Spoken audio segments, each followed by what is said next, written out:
नमस्कार, बहुत बहुत स्वागत आपका मौसम तक चैनल पर। मैं हूं देवेंद्र त्रिपाठी। अगले 24 घंटों के दौरान यानी 27 अक्टूबर को पूरे भारत में मौसम कितना बदलेगा ये जानते हैं नेशनल वेदर बुलेटिन में। इस समय सैटेलाइट तस्वीरों में अगर देखें तो भारत के ऊपर तकरीबन क्लीन पिक्चर नजर आ रही है, यानी कि मॉइस्चर, क्लाउड ये सब कम से कम दिखाई दे रहे हैं। सिर्फ पूर्वोत्तर भारत में कुछ इलाकों में और साउथ पेनिनसुलर रीजन में और साथ ही साथ नॉर्दर्न टिप पर जो शिखर है भारत का, हिमालय पर्वत है, उस उन राज्यों में कुछ स्थानों पर बादल और मॉइस्चर दिखाई दे रहा है। आपको बता दें कि अगर वेदर कंडीशंस के हिसाब से देखें तो एक आमतौर पर जो क्लाइमेट है भारत का इस दौरान अक्टूबर महीने के आखिर में या मिड में आमतौर पर लीन पीरियड होता है। बिल्कुल भी बारिश की संभावनाएं आमतौर पर होती नहीं है जब तक कि कोई डब्ल्यूडी ना आए, जब तक कि नॉर्थ ईस्ट मानसून सेट ना हो जाए दक्षिण भारत में, या फिर कोई साइक्लोनिक स्टॉर्म ना उठे।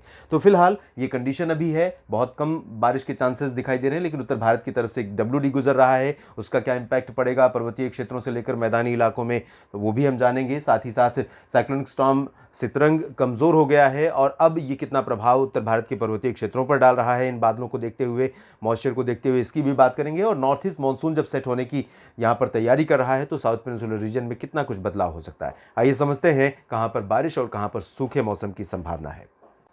उत्तर भारत के क्षेत्रों में डब्ल्यूडी का जो प्रभाव रहेगा वो सिर्फ गिलगित बाल्टिस्तान, मुजफ्फराबाद और लद्दाख के बीच में कहीं कहीं पर दिखाई दे सकता है और बहुत लाइट रेन के चांसेस रहेंगे। और बादल हालांकि लद्दाख में और श्रीनगर समेत उत्तरी जो जम्मू कश्मीर में घाटी क्षेत्र है, इन भागों में कुछ स्थानों पर क्लाउडिंग हो सकती है। निचले इलाकों में जम्मू संभाग में, साथ ही साथ हिमाचल प्रदेश, उत्तराखंड, इन भागों में ना तो बादल होंगे और ना ही बारिश की उम्मीदें होंगी। मैदानी इलाकों में अगर हम देखें तो पंजाब, हरियाणा, दिल्ली, राजस्थान, उत्तर प्रदेश, इन सभी 5 राज्यों में और केंद्र शासित प्रदेश दिल्ली में ड्राई वेदर रहेगा। और ड्राई वेदर के साथ पश्चिमी दिशा की शुष्क हवाएं लगातार चलती रहेंगी और इन हवाओं के चलते मिनिमम टेम्परेचर नॉर्मल से थोड़े नीचे रहेंगे और मौसम काफ़ी ठंडा होगा रात और सुबह का। लेकिन दिन में अभी भी दोपहर के समय धूप के बढ़ते प्रभाव के कारण थोड़ी सी गर्मी हो सकती है।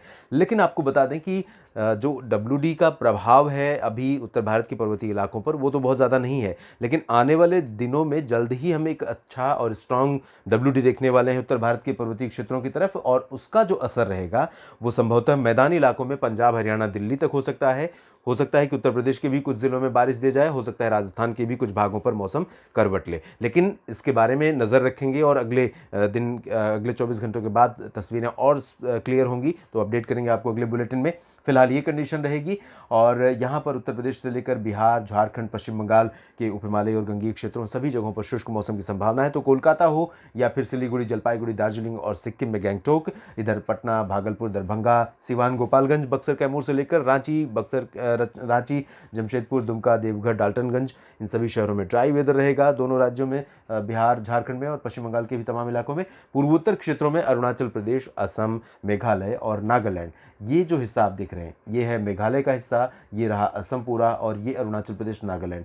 तो इन भागों में कहीं कहीं पर हल्की वर्षा कल भी रह सकती है। आज शाम तक काफ़ी ठीक ठाक बारिश होगी, उसके बाद काफ़ी चेंज आ जाएगा वेदर में। कल थोड़े बहुत मॉइस्चर रहेंगे और मॉइस्चर जो अवेलेबल रहेगा, क्लाउडिंग जो बनती रहेगी, उससे कहीं कहीं पर थोड़ा सा स्पेल बारिश का झोंका आ सकता है। मणिपुर, मिजोरम और त्रिपुरा, इन सभी क्षेत्रों में ड्राई वेदर रहेगा। ओडिशा, छत्तीसगढ़ और मध्य प्रदेश, गुजरात, गोवा, महाराष्ट्र, ये जो मध्य प्रदेश के क्षेत्र हैं, इन भागों में भी शुष्क मौसम की संभावना है। उत्तर पश्चिमी दिशा की हवाएं इस तरह से रिकर्व करने के बाद पूर्वी और उत्तर पूर्वी हो जाएंगी। वो एमपी पर भी पूर्वी उत्तर पूर्वी हवाएं चलेंगी, महाराष्ट्र पर भी। तो बाय नेचर अगर हम देखें तो क्योंकि ओरिजिनेशन है उनका नॉर्दर्न हिमालयन रीजन पर, नॉर्थ वेस्टर्न हिमालयन रीजन पर, तो वो थोड़ी सी ठंडी होंगी और यहाँ से रिकर्व होने के बाद आते समय थोड़ा सा इनका जो इसमें कूलिंग इफेक्ट है इसका कम हो जाएगा। इसके बावजूद टेम्परेचर में गिरावट गुजरात में भी, महाराष्ट्र में भी और मध्य प्रदेश, छत्तीसगढ़ के कुछ इलाकों में भी देखने को मिल सकती है। लेकिन बहुत ज़्यादा सिग्निफिकेंट चेंज ऐसा कुछ नहीं आने वाला है। थोड़ा सा ज़रूर आपको हल्का हल्का अंतर महसूस होगा, जिसे गुलाबी ठंडक कहते हैं, हल्की हल्की सर्दी कहते हैं, वो सर्दी यहाँ पर आपको महसूस होने लगेगी। साउथ पेनिनसुलर रीजन में तेलंगाना, कर्नाटक में पूरी तरह से ड्राई वेदर रहेगा। South interior Karnataka, north interior Karnataka, Gulbarga, Gadag, Raichur, Bellary, Chitradurga, Hassan, Mysuru, Bengaluru और मंगलुरु, इन सभी शहरों में ड्राई वेदर रहेगा। और आने वाले दिनों में जल्द ही नॉर्थ ईस्ट मानसून जब दस्तक देगा तो साउथ इंटीरियर कर्नाटक के कई शहरों में मौसम करवट ले सकता है और काफ़ी बारिश हो सकती है। फिलहाल अभी इंतजार करना होगा। इधर साउथ कोस्टल आंध्र प्रदेश में कई जगहों पर वर्षा होने की संभावना है। यहाँ पर क्लाउडिंग बढ़ने वाली है, मॉइस्चर आ रहा है, लगातार ये उत्तर पूर्वी हवाएं यहाँ इम्पैक्ट डालना शुरू कर रही हैं। तो चेन्नई से लेकर पुदुचेरी से लेकर ये जो नॉर्थ कोस्टल तमिलनाडु है और साउथ कोस्टल एपी है, इन भागों में कई जगहों पर वर्षा होने की संभावना रहेगी। बाकी इंटीरियर तमिलनाडु, केरल में लाइट रेन कहीं कहीं पर हो सकती है। लक्षद्वीप में ड्राई वेदर रहेगा, लेकिन अंडमान और निकोबार द्वीप समूह पर लगातार एक्टिव वेदर कंडीशन बने रहने के कारण यहाँ पर बारिश हो सकती है। फिलहाल देश भर के मौसम पूर्वानुमान के इस वीडियो में इतना ही। आप बने रहिएगा मौसम तक चैनल के साथ। धन्यवाद।